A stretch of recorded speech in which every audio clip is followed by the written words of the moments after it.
Entonces, estos puertos, miren, físicamente estaba el puerto paralelo, el puerto serial, el puerto VGA, el puerto del mouse y el puerto del teclado. Con la adopción del puerto USB como estándar, al menos como interfaz por excelencia de las computadoras personales, los puertos físicos mencionados anteriormente entraron en desuso. Aunque todavía existen ciertos equipos que lo requieran, esto obligó a que realizaran adaptadores de protocolo y señales para comunicarse a través del puerto USB. Entonces usted ya ve que las impresoras, por ejemplo, trabajan con un cable USB. Usted ve que, es decir, el Universal Serial Bus, el Universal no lo coge del suelo. El Universal está muy bien puesto porque todos los dispositivos se dijeron, bueno, ya no vamos a mandar cada uno y todos van a trabajar con el mismo. Entonces ya aquí, por ejemplo, en este mouse, en este teclado, ya eso no existe y eso fue borrado. Únicamente está el puerto USB.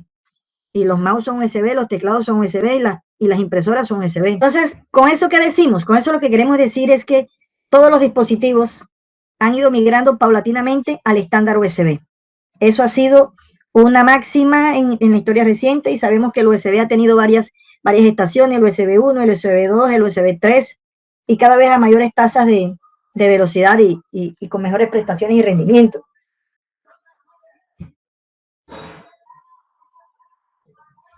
Ya incluso el puerto HDMI quiere ser hasta desplazado por el USB 3.0, es decir, eso es a esas velocidades que ese estándar trabaja, pues es lógico y podría funcionar así. Pero sucede que mucho equipamiento de telecomunicaciones, mucho equipamiento en la industria del control, mucho equipamiento de configuración básica, tableros, video beams, traen todavía el puerto serial. Entonces, los fabricantes optaron por hacer convertidores para adaptar sus señales al puerto USB. Partiendo de la premisa común universal que reza que para que una comunicación se lleve a cabo es necesario que las partes que intervienen guarden ciertos parámetros de referencia dentro de un marco común, es posible identificar que en el campo de la electrónica y de los sistemas digitales, para garantizar un protocolo de comunicación se debe tener en cuenta, primero, la naturaleza del conexionado eléctrico de las terminales y su disposición física. Segundo, el tipo de señales y la forma de onda que empaca o transporta la información. Tercero, la presencia o no de sincronismo. Cuando hablamos de sincronismo, hablamos de señal de reloj. La siguiente, el rol y las facultades por rol que otorgan los protocolos de comunicación a las partes que intervienen. Por ejemplo, es muy común hablar de host y device en el USB, es muy común hablar de maestro y esclavo en el SPI, en el I2C, en los protocolos de comunicaciones seriales. A eso se le llaman roles y las facultades a las que tienen derecho cada rol. Por ejemplo, en el I2C, en el primer estándar, estaba el rol de maestro y esclavo, pero al tercer estándar, el maestro y el esclavo, por ejemplo, el esclavo ya podía iniciar una comunicación y podía haber más de un maestro en el bus conectados. Entonces, ¿qué facultades o qué roles pueden cumplir cada rol en cada versión? Es lo que quiere decir. La temporización y el tamaño y direccionamiento de los paquetes de la información. Eso es algo muy importante porque yo no puedo decir ahorita, no, yo voy a mandar datos a 8 bits y que el intérprete me esté trabajando a 7 bits. Es decir, eso no habría comunicación exitosa. Esas listas son las pautas para que se lleve a cabo una comunicación exitosa. La parte eléctrica, entonces la parte eléctrica, la parte de la forma de onda de la señal, parte analógica, la presencia o no del reloj, las facultades de cada uno de los que intervienen en la comunicación, la temporización, tamaño y dirección de los paquetes de información. El puerto serial UART. Aquí se les muestra cómo era él en un principio en algo llamado DB9 RS232. Este puerto DB9, el que está encerrado en rojo, mandaba las señales del UART en algo que se llama estándar tipo RS232, el cual, fíjese, es una onda cuadrada donde el nivel alto o uno lógico corresponde a menos 12 voltios. Ahí fíjese que ya estoy definiendo en el estándar RS232 el conexionado eléctrico y la forma de onda que empaca la información. Pues una onda cuadrada y el uno lógico es menos 12 voltios. ¿Está claro eso?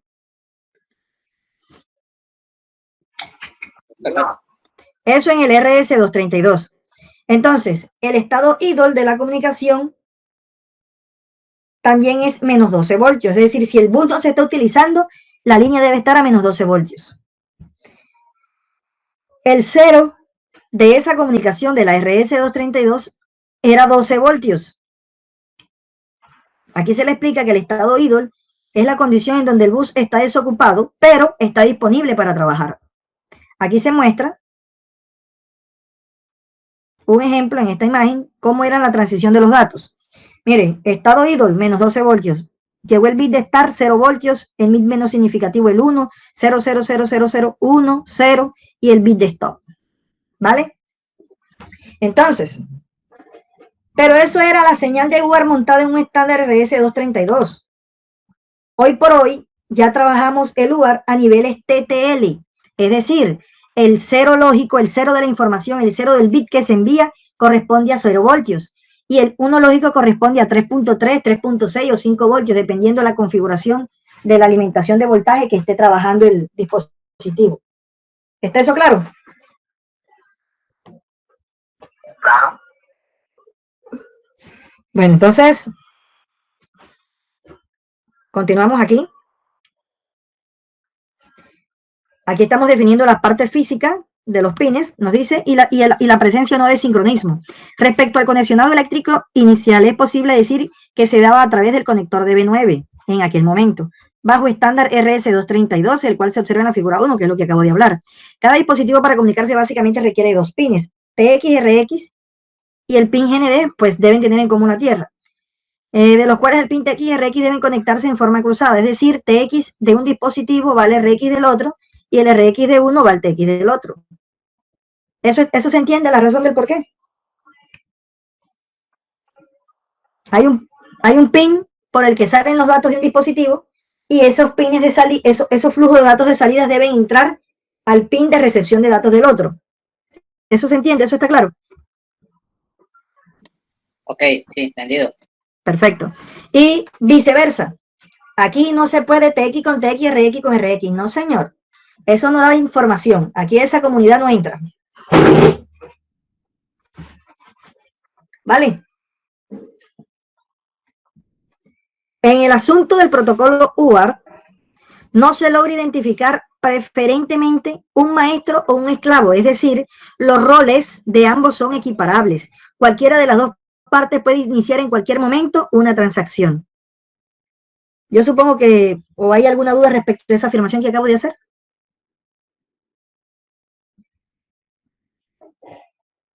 ¿Sí quedó claro?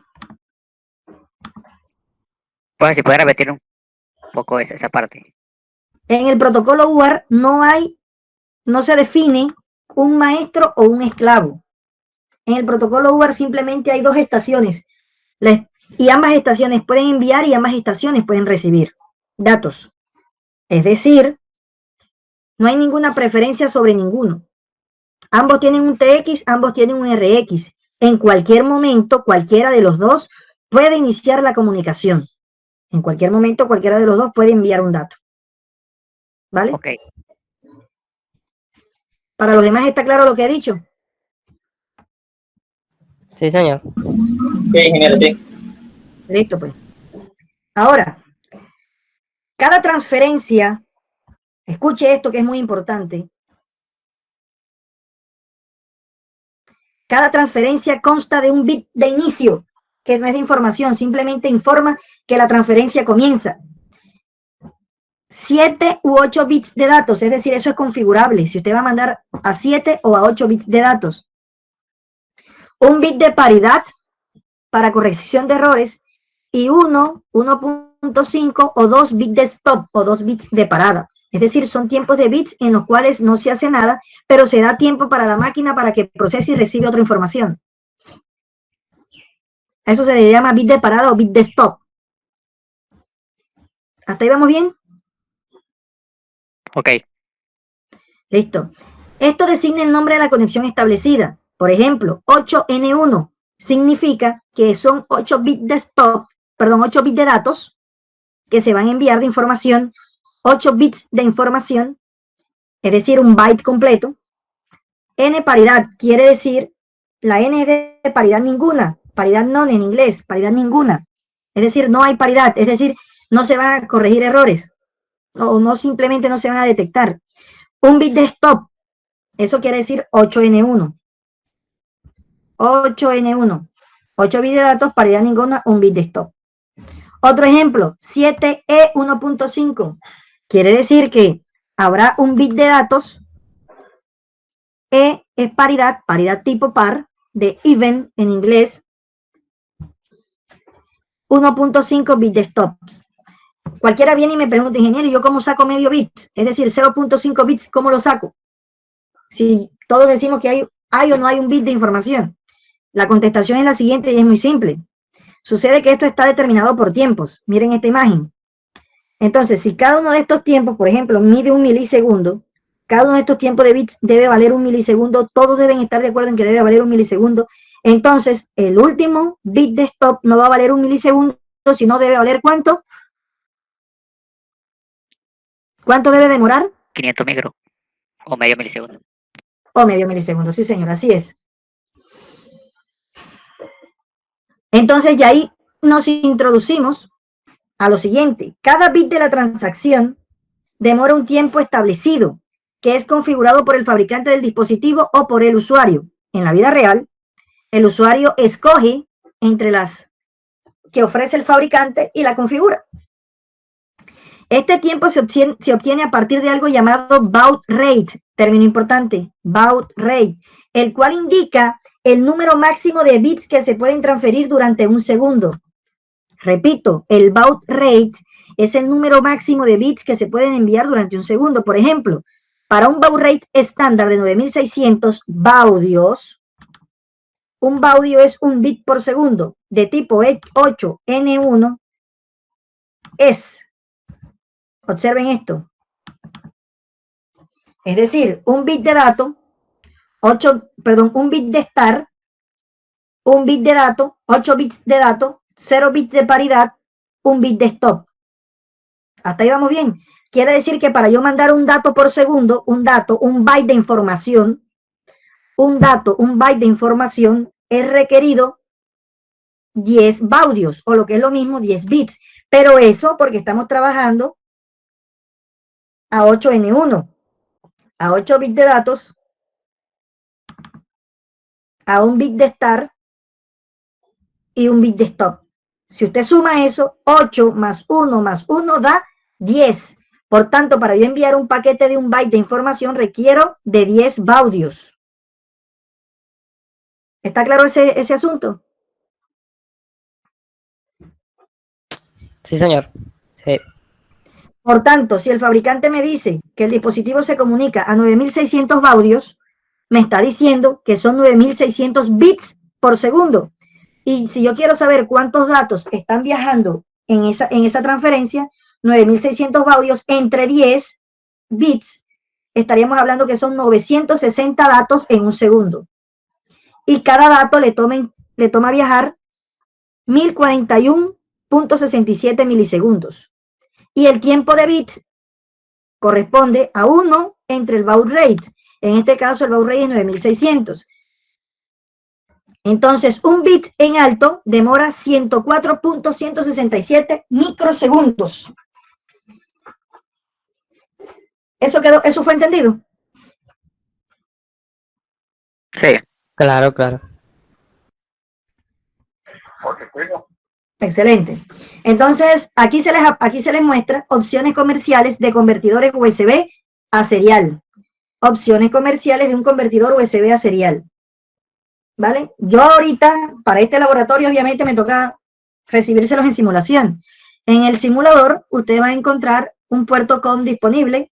Lo pueden descargar del ejemplo que yo les mostré, que les dije que utilizaran para las simulaciones. Ahí hay un terminal. Ese terminal azul con verde, ese es donde pueden trabajar la simulación del lugar. Aquí, en este otro archivo que le mandé en la guía, aquí está el ejemplo. Mire. Mire, por ejemplo, aquí lo que va a pasar. 9800 baudios a 8N1, un ejemplo. Son 8 bits de datos sin paridad y un bit de stop. Aquí lo que me están diciendo que son una de las más comunes, formas de implementar el protocolo. De este modo, aquí a continuación se le muestra un ejemplo de su implementación. Un dispositivo transmite el ASCII del carácter O y K. Por tanto, la O se debe ir en un byte y la K se debe ir en otro byte. ¿Estamos de acuerdo con eso? Porque es que cada carácter ocupa un byte. Okay. ¿Eso se entiende? Listo. El ASCII de la tecla O, de la letra O, es el 79. Lo cual, si usted lo busca en la tabla ASCII, sería 01001111. ¿Ok? Ese es el ASCII de la O. Y el ASCII de la K es el 01001011. ¿Hasta ahí vamos bien? Sí. Entonces, en la comunicación UART, lo primero que se manda, ¿alcanzan a ver la manito del cursor? Nada, profe. No se ve la manito del cursor, solo se ve el documento. Yo sí la veo, yo veo la... Sí, yo la veo. Bueno, aquí la manito del cursor, observen. Lo primero de la transacción es poner el bit en bajo. En un estado inicial, el bit en alto del transmisor del UART. En un estado inicial, el bit en alto del transmisor del UART, el bit de transmisión del UART debe estar en alto. Entonces, cuando se va a mandar un dato, es decir, apenas yo le digo, envía este dato, envía la O, por ejemplo. Por ejemplo, si yo dijera, voy a colocar esto en comentario. Bueno, esto es para que, si yo dijera UART X, por ejemplo. Entonces, voy a mandar la O. Yo sé que cuando yo hago eso, yo debo decirle void UART X char charin. ¿Cierto? Y ahí creé la función de transmisión. Entonces, ¿qué pasa? Me dice que siempre va a haber un bit de start. Es decir, lo primero que yo debo hacer es colocar el bit en bajo. ¿Cierto? Aquí sería TX, pues ustedes lo definirán. Voy a hacerlo así como esto. UART TXPD. UART TXPD. UART TX.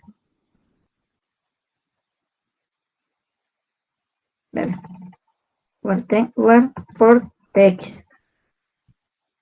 UART.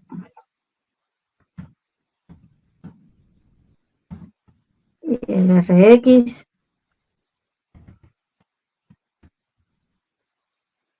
Y el bit. Por ejemplo. Entonces usted diría bit low UART de TX TX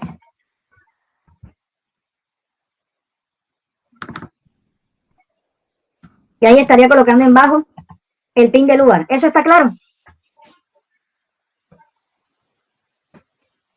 ¿Eso se entiende?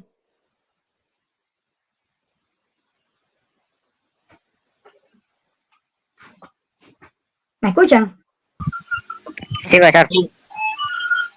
¿Me entendió lo que dije?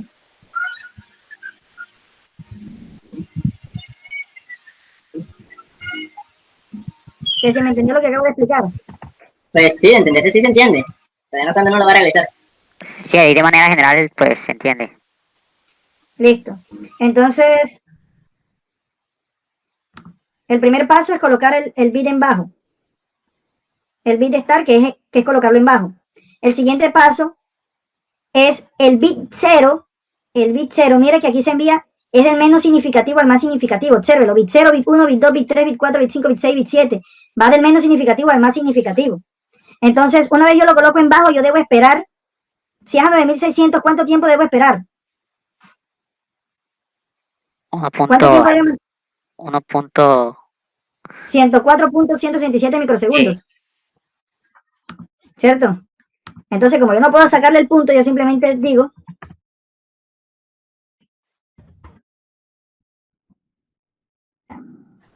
era esto.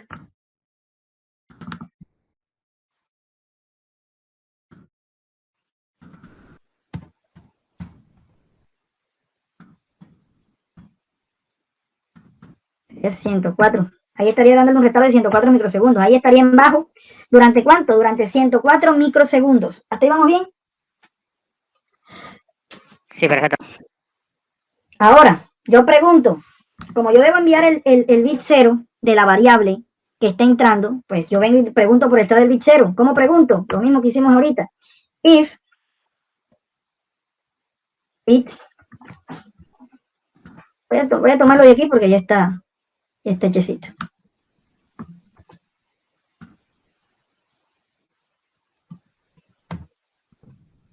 Pregunto, varín, pero voy a preguntar primero por el bit 0. Si está en alto el bit 0, yo voy a colocar en alto el transmisor. Si está en bajo el bit 0, pues yo coloco en bajo el transmisor. ¿Eso se entiende? Sí, claro. Sí. Bueno, luego de eso, yo debo esperar el mismo tiempo de bit. Luego debo enviar ¿qué? Debo enviar el bit 1. Luego envío el bit 2, luego envío el bit 3, luego envío el bit 4, el bit 5, el bit 6, el bit 7. ¿Vale? ¿Se entiende eso? Sí. Entonces yo podría, como quien dice, bit 0. Ahora voy a hacerlo con bit 1. Luego con bit 2. Y así sucesivamente hasta que llegue hasta bit 7, que es el último, va de bit 0 a bit 7. O también podría, por ejemplo, hacer un ciclo for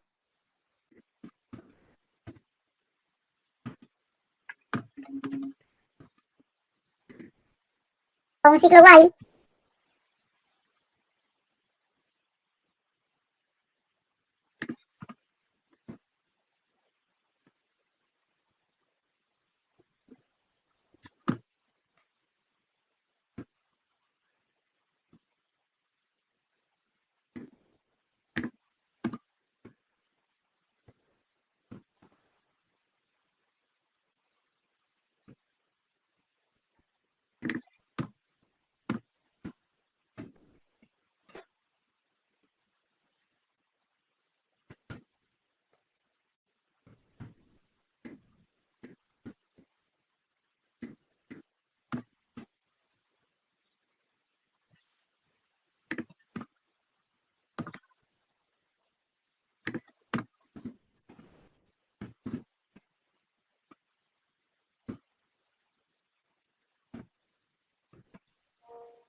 Entonces la primera vez que entra K vale bit 0. Y entonces como se le hace un corrimiento de 1 a la izquierda, la siguiente vez que entra K valdría bit 1 y así sucesivamente. Hasta que llega en el octavo ciclo. Ella también, ¿Cómo? cuando suena. ¿Qué suena?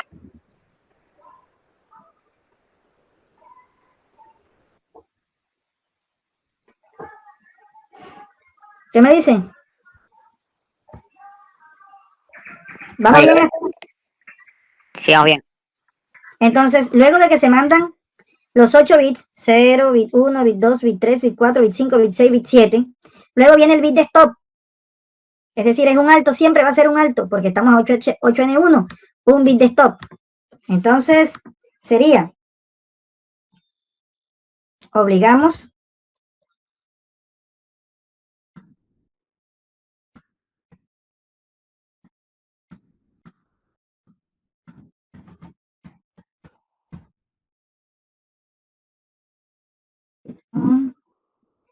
y aquí colocamos el tiempo.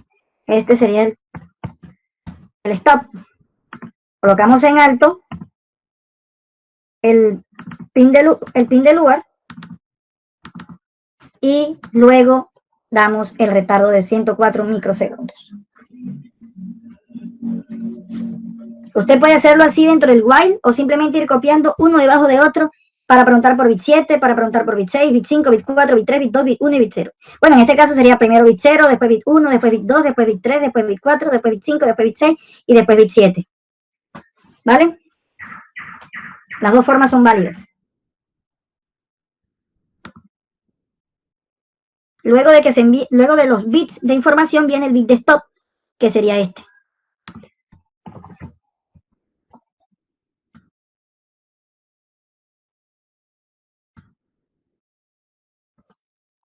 Y cada bit que se envía tiene que mantenerse 104 microsegundos.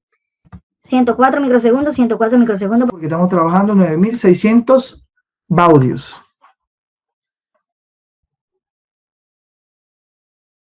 Entonces, si yo voy a mandar el OK, por ejemplo, sería UARTX O y UARTX K. Por ejemplo, mandé la O y mandé la K. Aquí en la inicialización del LCD olvidé algo, que fue iniciar los puertos. No le coloqué la inicialización de puertos, entonces voy a hacerlo. No le inicialicé los puertos. Es decir, no dije cuáles son los pines que iban a ser salida. No los definí como salida. Entonces eso es lo que procedo a hacer ahorita. Recordamos que para que un pin sea salida debe estar en alto en el dir del puerto. En este caso, vamos a trabajar con este.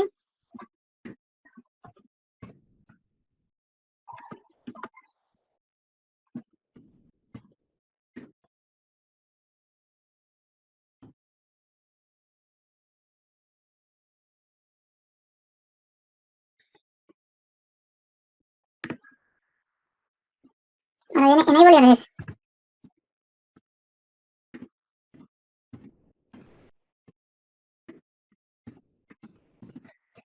Eso es lo que me faltaba ahí del LCD que me hacía falta. Obviamente ustedes aquí deben hacer una inicialización también de UART. UART init. Deberían crear una función así. Por ejemplo. Y pues ahí declaran cuál es el pin de salida y cuál es el pin de entrada. En este caso sería bit on. Bueno, aquí está el puerto y el bit. Faltó el de registro, el dir. Obviamente esto es una definición, ¿no? El dir. Entonces, bit on UART DTX.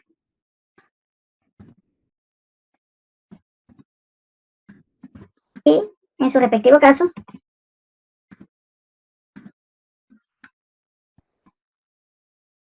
pero para que sea entrada es con, debe estar en bajo.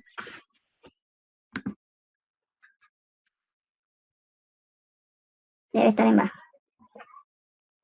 Voy a activar, como el estado idle de la comunicación siempre es alto, el pin físico, entonces, pin TX debe estar en alto. Él siempre debe estar en alto, entonces aquí cuando la llame, debe quedar algo así.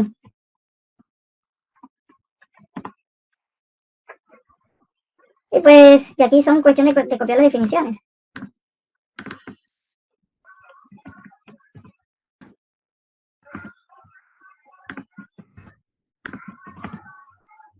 Y pues yo esperaría que ustedes colocaran esto en un archivo nuevo, cabecera.6.h, para las definiciones y las declaraciones de cada uno. Y pues aquí le asignan el puerto o el pin con el que van a trabajar. Por ejemplo, no sé, el puerto sería P1 out.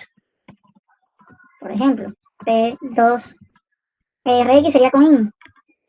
El registro P1 dir, P2 dir. El bit, vamos a suponer que es el bit 4 y este el bit 3. Entonces el PX sería el pin 1.4 y el RX sería el pin 2.3. Un ejemplo. Y aquí estaría la función de inicialización y aquí estaría la función que transmite por UART.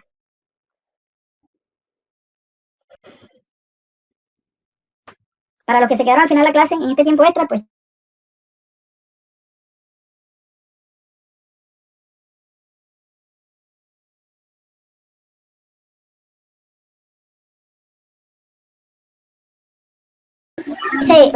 voy a proceder a finalizar la grabación.